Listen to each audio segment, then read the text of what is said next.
Hello and welcome to my channel. Today we are at the Russian car dealerships and I'm gonna show you Russian cars and the prices for them, which have gone up so much, they're absolutely crazy.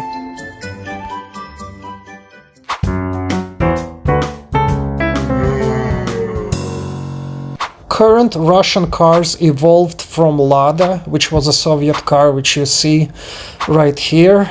This was co-designed with Fiat in the 1970s. Here you see another example of Russian car called Bukhanka, which looks like a loaf of Russian bread. And the color it has is usually this color. Here we see the modern LADA. Again, the predecessors for these cars were Soviet cars that you saw previously, but these look much better than Soviet cars because they've been modernized, and on the surface they don't look that bad, but in fact that could be misleading. So here we have a Lada Vesta, which costs a whopping $31,000 according to the current exchange rate. That's right, I'm not joking. This car, which is like an entry-level Hyundai, costs $31,000. The prices for these cars have been absolutely insane. This is Lada X-Ray with the 1.6 liter 110 horsepower for $26,000. Now, if that looks more expensive than the cars in America, you're not mistaken. And I don't know how people are supposed to buy these on a Russian salary, which can be as little as $500. So a lot of people finance these cars. So, I mean, it doesn't look that bad, right? But still, it's worse than like a Kia or a Volkswagen.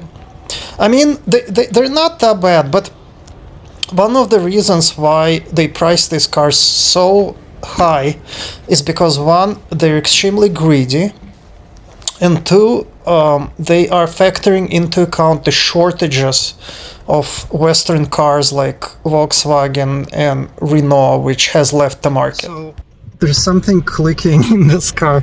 So anyway, when you sit inside Russian cars, you gotta understand that they're pretty cheap, right?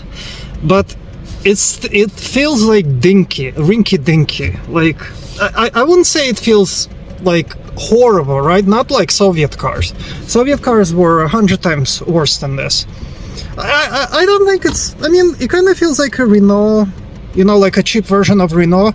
Actually, the Russian cars made a ton of progress, I think, even though they're not like perfect. I would almost say this is as close to like a Volkswagen Polo as really not that much difference. Especially considering a lot of the Western brands have left, I think that there's gonna be a market for these for sure.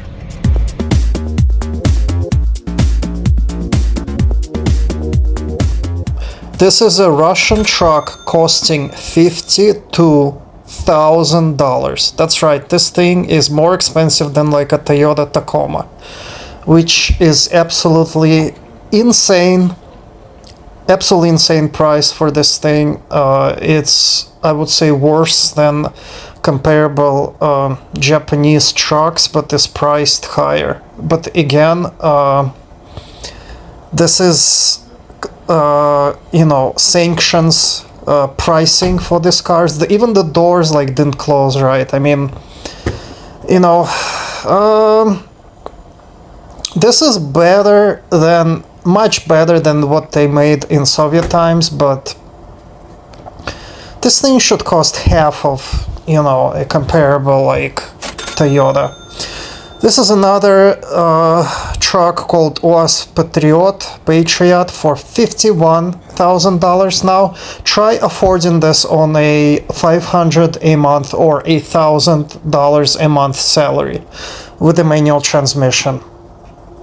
I mean, you know, it's not like I'm not trying to talk crap on this. I mean, they actually did a pretty impressive job considering this car is made in Russia and Russian cars don't have the best, you know, reputation and everything.